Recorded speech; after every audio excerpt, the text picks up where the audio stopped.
জয় নিতাই, জয় গৌর, জয় রাধেশ্যাম। বৈষ্ণব ধর্মের একটি মহাযজ্ঞ হল ৬৪ মহন্তের ভোগ।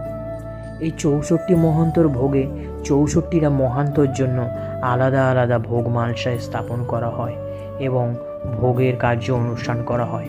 আজকে আমার ভিডিওর মাধ্যমে আপনাদের এই ৬৪ মহন্তের ভোগ কেমনভাবে অনুষ্ঠিত হয় সেটা পুরোপুরি দেখিয়ে দিচ্ছি। তো ভক্তবৃন্দ, এই ভোগ দর্শন করে আপনারা কৃতার্থ হন এবং হাত তুলে বলুন জয় নিতাই।